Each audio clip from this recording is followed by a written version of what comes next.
So yesterday we talked about why it would not be a good idea for the group of five schools to go off and start their own college football playoff. It's a push that a group headed up by Derek Dooley, the former Tennessee coach and former Louisiana Tech head coach, is starting to kind of lead that charge where he believes, and I think he's probably right in that the current setup for the college football playoff and for a group of five schools going forward isn't necessarily the best ones. And just to give you a recap, if you didn't watch yesterday's video, it's basically hey, business wise, might not make the most amount of sense because you can poke the bear a little bit and piss off the Power Four schools that give you a check for upwards of sometimes $2 million to come for a game that if you're going to try to take some money out of their pocket via college football playoff with the TV partners, then they're going to take your track and field and women's lacrosse teams away by not giving you that check anymore. And there's that, but then also it really highlights the fact that you are in FBS along with schools from the SEC, Big 10, Big 12, and ACC, really in name only, that you don't have a whole lot in common with them. The way it operates now, you can pitch hey, we have a pathway to the college football playoff. We have a pathway to the national championship. And I don't know if launching your own college football playoff has as much cachet as participating in the quote unquote big boy college football playoff. So there are reasons why I don't think it's a great idea. But today we're talking about why I do think it could be a good idea or a lucrative idea, because the group of five schools are in a somewhat similar situation. I guess the situation in FBS is somewhat similar to the FCS in that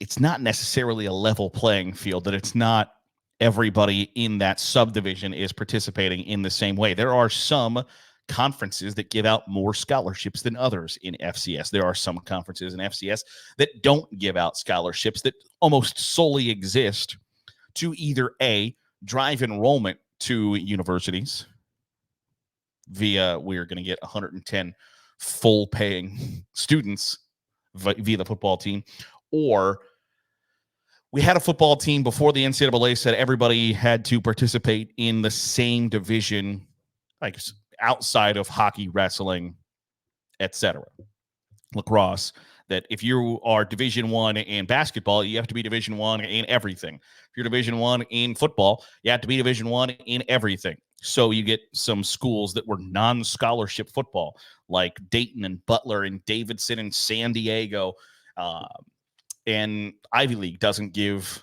athletic scholarships, competing with North Dakota State, who's going to give, more than 60 scholarships. It's not necessarily a apples to apples even comparison. I think if the group of five were to start their own college football playoff, I think you might be able to even out the money that you would potentially lose out on if the Power Four schools said, hey, we're not going to pay you $2 million for a game anymore. We're going to give you $500,000 for a game. Because if you are starting your own college football playoff, you are essentially saying there's an FBS and there's a whatever the hell we are. And if that's going to be viewed as essentially the equivalent of an FCS game in the college football playoff committee's mind or in your fan base's mind, there's no reason to pay $2 million for that game. So I'll give you $800,000 for that game. I'll give you $1 million for that game. Now, you might be able to make that up. I would be skeptical of the fact that you'd be able to make that money up in a TV deal. We know that playoff games generate more money than regular season games. It's why the NBA has expanded their playoffs and made first round series go to 7 games. NHL goes to 7 games. The NFL got $110 million to put one playoff game on Peacock. We know that those games generate more dollars for TV rights purposes than any other games.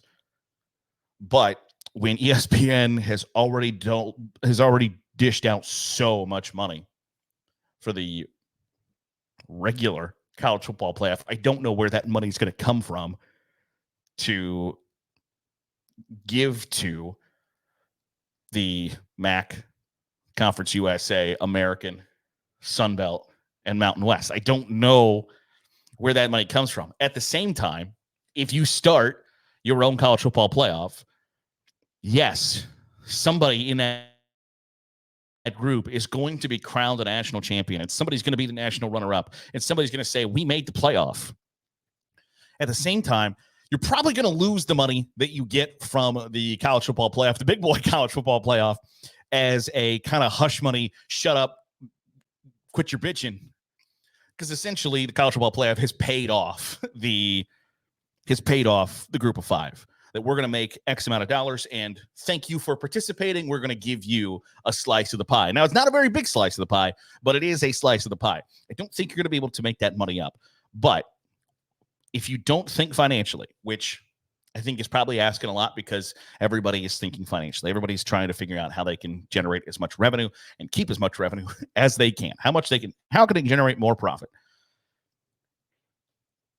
Winning is a way to generate more money and more profit.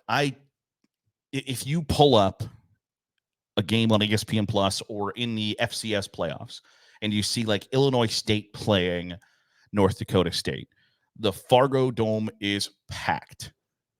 Why? Because North Dakota State has had a run of success virtually unmatched in college football history over the course of the last longer than a decade.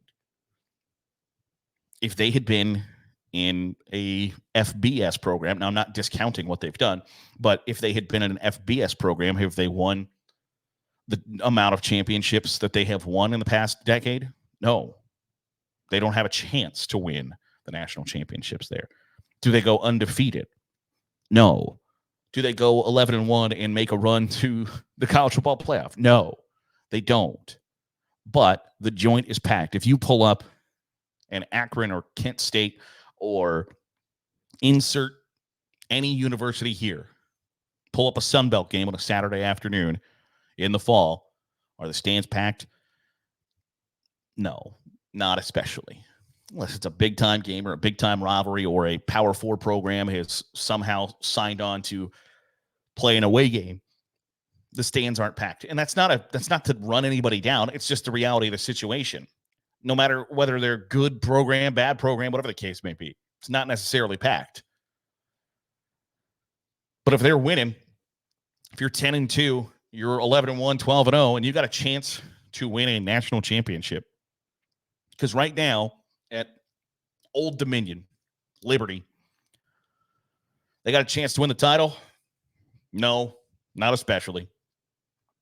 The best case scenario is make the college football playoff as a 12 seed with the expectation that you're going to get stomped. And if you don't get stomped and you somehow win, you get the number one team in the country the next week. The chances of you beating the number one team in the country aren't great, but it is a chance. And then the chances of you winning the next game and the chances of you going to the national championship game are not high. But if Liberty's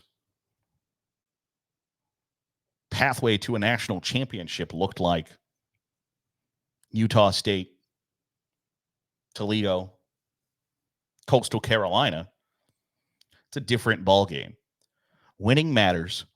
Winning beats everything financially,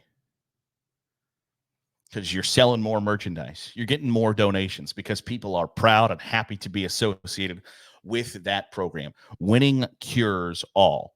And when you have a different level of winning, when you have the ability to go from being viewed as, we won our conference championship game and our reward is you get to be the quasi-sacrificial lamb.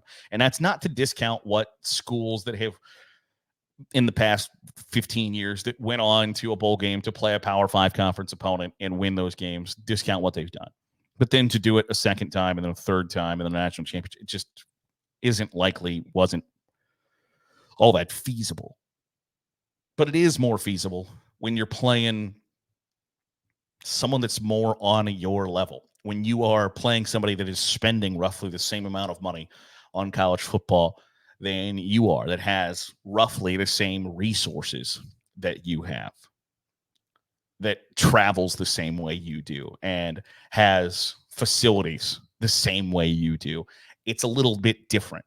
And it's a little bit more encouraging that you have the opportunity to win those games. Now, is it a detriment at the end of the day to like lose that association? Because it's a nice association to say, hey, at James Madison, we're right there. We are playing with Alabama and Texas, and Oklahoma and Notre Dame and USC. You're not really, but that association is there, that they are just like us. We are in the same boat.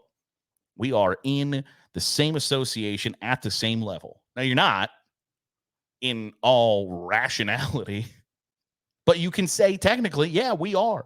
We're right there. And if you lose that, it's a tough thing to lose, but having a pathway to hoisting a gold trophy at the end of the year and putting up banners and selling T-shirts that say national champion all over them. Does it help you recruiting wise? Yeah. Does it help you financially? I think it's probably a loss at the end of the day with TV money and guaranteed money for games against Power 4 programs. But winning is a really fun thing. Winning is a good, fun spot to be in. Winning cures all of the problems that you have. Everybody can look past a little bit more when winning is an option and prevalent. And I don't think that's something to be easily discounted. At the end of the day, I don't expect there to be a group of 5 playoff, because the money's going to be so good from the big boy college football playoff, and having the ability for one of the 65 teams to be able to get in there is going to be enticement enough to say, hey, we are willing to accept a rough lot, a rough draw, where our only cards are all of us fight for this one, like all 68 of us fight for this one spot, while there are 65 programs fighting for 11 spots. And it's not even really that close. There are some programs that don't have a chance to really ever be a consistent contender for one of those 11 spots, or in the future 13 spots, or when it gets to 16 teams, 15 spots. There is always going to be, the way it's set up right now, it's a college football playoff in conjunction with the ACC, Big Ten, SEC, and Big 12 are willing to lose a little bit of money per school. And when you get to that level, it is just a little bit of money to pay the schools in the Mountain West, Sun Belt, Conference USA, MAC, and who am I forgetting? Who else? They're willing to give up that money to say, hey, you kind of take this hush payment. We're going to give you one slot, and then that school's going to earn a little bit extra scratch. But otherwise, this is the system we're operating under. And those schools in the group of 5 are going to say, all right, we'll take it. Because being able to say, we play football on the same level as the ACC, Big Ten, Big 12, SEC, and Notre Dame is going to be powerful enough for them to look the other way. But I would love to see a group of 5 plus maybe like the Missouri Valley, Big Sky, and SWAC join together. Okay, we got 8 conferences here. Let's do our own. We'll elevate these programs from the FCS, bring them up, and we'll take our lot and we'll play a national championship.